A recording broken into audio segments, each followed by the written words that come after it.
चैत्र नवरात्रि मनाने के पीछे की मान्यता।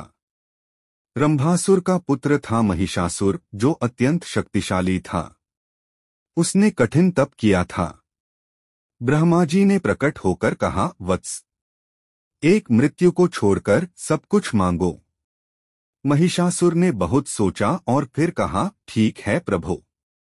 देवता, असुर और मानव किसी से मेरी मृत्यु न हो, किसी स्त्री के हाथ से मेरी मृत्यु निश्चित करने की कृपा करें। ब्रह्मा जी एवंस्तु कहकर अपने लोक चले गए। वर प्राप्त करने के बाद उसने तीनों लोकों पर अपना अधिकार जमाकर त्रिलोकाधिपति बन गया। सभी देवता उससे परेशान हो गए। तब सभी देवताओं ने आदिशक्ति जगदम्बा अम्बे का आह्वान किया और तब देवताओं की प्रार्थना सुनकर माता रानी ने चैत्र नवरात्रि के दिन अपने अंश से 9 रूपों को प्रकट किया। इन 9 रूपों को देवताओं ने अपने अपने शस्त्र देकर महिषासुर को वध करने का निवेदन किया। शस्त्र धारण करके माता शक्ति संपन्न हो गई। कहते हैं कि 9 रूपों को प्रकट करने का क्रम चैत्र माह की शुक्ल प्रतिपदा से प्रारंभ होकर नवमी तक चला। इसलिए इन 9 दिनों को चैत्र नवरात्रि के रूप में मनाया जाता है। हिंदू धर्म में प्रचलित मान्यताओं के अनुसार चैत्र नवरात्रि के पहले दिन मां दुर्गा का जन्म हुआ था और मां दुर्गा के कहने पर ही ब्रह्मा जी ने सृष्टि का निर्माण किया था। इसलिए चैत्र शुक्ल प्रतिपदा से हिंदू वर्ष शुरू होता है। इसके अलावा कहा जाता है, भगवान विष्णु के 7वें अवतार भगवान राम का जन्म भी चैत्र नवरात्रि में ही हुआ था। इसलिए धार्मिक दृष्टि से भी चैत्र नवरात्र का बहुत महत्व है। चैत्र नवरात्रि मनाने के पीछे एक और पुरानी कहानी है, जिसके अनुसार दशानन रावण की ताकत के बारे में सभी देवी देवताओं को पता था।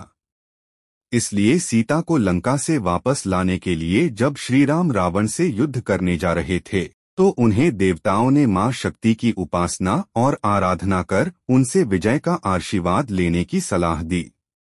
भगवान राम ने मां शक्ति की विधिवत पूजा प्रारंभ कर दी। मां को फूल अर्पित करने के लिए 108 नीलकमल की व्यवस्था की। इसके साथ ही मंत्रोच्चारण के साथ पूजा शुरू कर दी। जब रावण को इस बात का पता चला कि श्री राम मां चंडी की पूजा कर रहे हैं, तो उसने भी मां की पूजा शुरू कर दी। रावण तो बड़ा शक्तिशाली था, ऐसे में किसी भी हाल में अपनी हार नहीं चाहता था।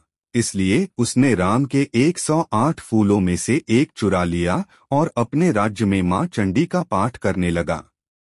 राम को इस बात का पता चला और उन्होंने कम पड़ रहे एक नीलकमल की जगह अपनी एक आंख मां को समर्पित करने का प्रण लिया।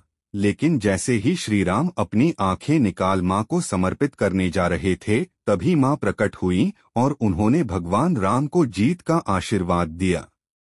जब रावण चंडी पाठ कर रहा था, तभी हनुमान जी वेश बदलकर ब्राह्मण के रूप में रावण के पास पहुंचे। पूजा कर कहे रावण से गलत मंत्र का उच्चारण करवा दिया, जिससे मां चंडी क्रोधित हो गईं और रावण को श्राप दे दिया, जिसके परिणामस्वरूप राम रावण युद्ध में रावण का अंत हो गया। नवरात्रि के आखिरी दिन को रामनवमी के रूप में मनाया जाता है।